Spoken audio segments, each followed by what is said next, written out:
Hey guys, today's reviews on the KEF LS50 Meta speakers, and I am blown away. I've got to admit that I was one of those doubters. I'd never really heard a pair of the original LS350s, and I don't think Happy has either. That's why she's agreeing with us.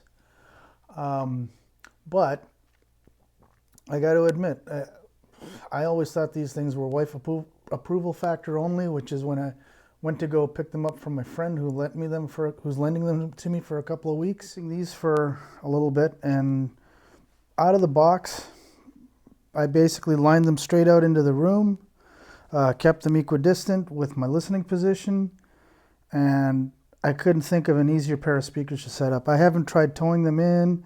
I haven't even tried Ron Bernay's LOTS method, which I'm a big fan of. You know, anytime, you know, I have issues in the room and things like that, so LOTS does work. But as far as my listening impressions, this is going to be like the umpteenth, you know, LS50 Meta review that's on YouTube. So you guys know what my videos are like. I don't deal in audiophile adjectives. I don't, you know, I keep it, you know, short and to the point, and that's basically what this video is going to be. These are amazing speakers. If I had $1,500, I'd buy these in a heartbeat. Pair of homebrew subwoofers tuned properly. Another $500, maybe a little more depending on what driver I pick. But you know, they're great. Now the thing is, as I mentioned, these are wife approval factor speakers. These speakers are purchased by folks that are audiophiles, but their wives don't want the big box towers. They don't want the, you know, they just want cute little speakers that make some noise. The thing is, these are a lot more than that. As I mentioned, I was on that. They're cute little speakers, but I'd never buy them for that kind of money. Now that I've heard the second generation, but whatever generation these are, the Metas, they're amazing. I mean, you hear detail in the music. I powered them first with my Macintosh MC50s. Then later on, I tried out my old 2 channels of the Adcom 7300 5-channel amp. Again, the Adcom sound versus the Macintosh sound. With these speakers, both worked. Macintosh, as expected, was a little more musical.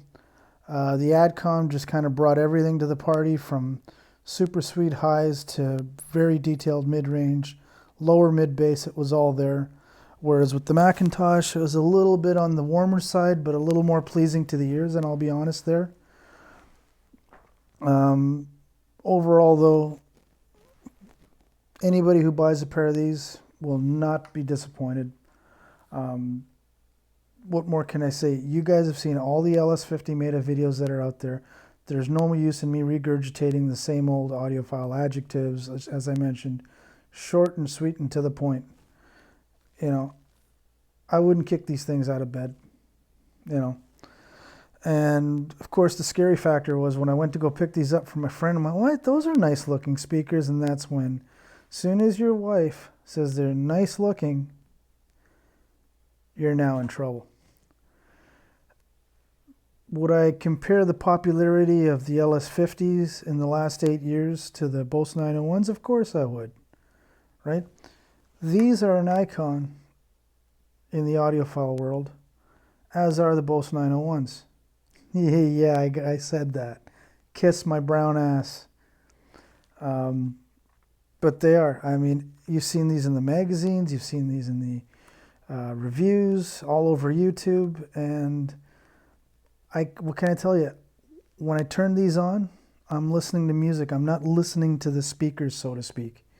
You know, I just kick back, throw on whatever I want, and just enjoy it. Enjoy the music. That's what these speakers are all about.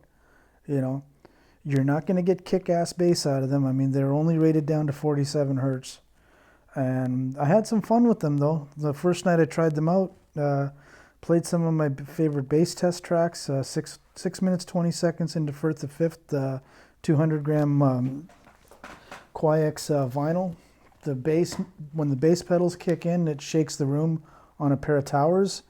On these ones, they just gracefully roll off. The moment is there, but you're not going to feel it.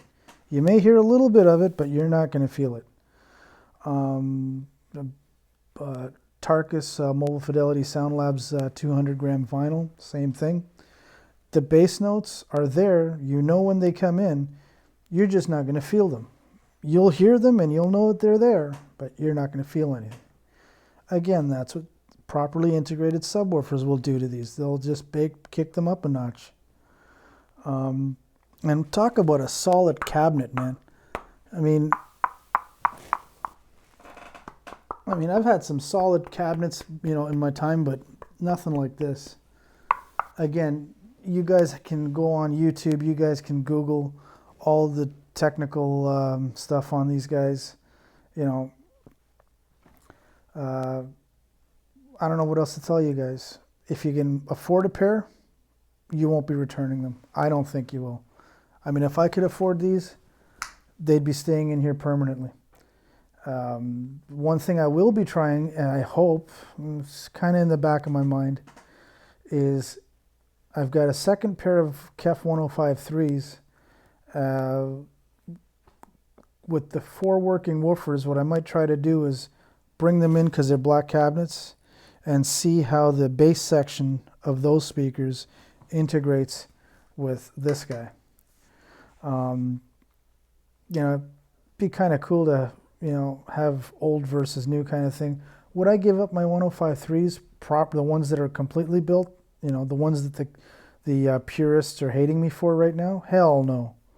You know, I love the sound that those 105.3s make. Everything from shimmering highs to super sweet mid-bass, mid-range to die for. You know, bass extension that just kicks you right in the gut when it does turn on. You're not going to get that with these.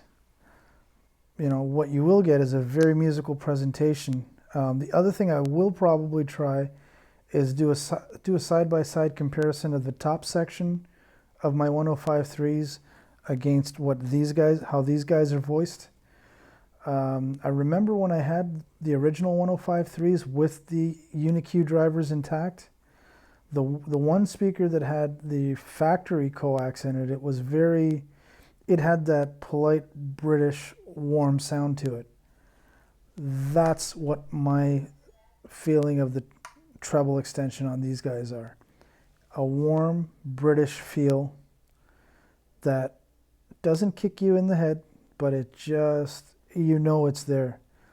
When I put the planar tweeters on the 105.3s that I have, obviously it got rid of that polite Britishness, but kept the treble extension and took it to another dimension, honestly. More air, more everything. But again, what else can I say? These are great speakers. My wife loves them. She says they look nice. And she's hiding behind the other side going into the kitchen. Won't go on camera though, she'll kill me. Yeah, she just stuck her tongue out at me. That's all staying in. Anyways, guys, have a Merry Christmas and a Happy New Year. Sorry about my ramblings, but I can't say anything about these speakers that already hasn't been said in print and on YouTube for the umpteenth time. Go ahead, try before you buy. I'm telling you guys, if you try them, you're going to buy them. I just wish I could buy them right now, but, you know, I don't need divorce papers. All right, guys, have a good one. See you in the next video, and bye for now. Thanks again.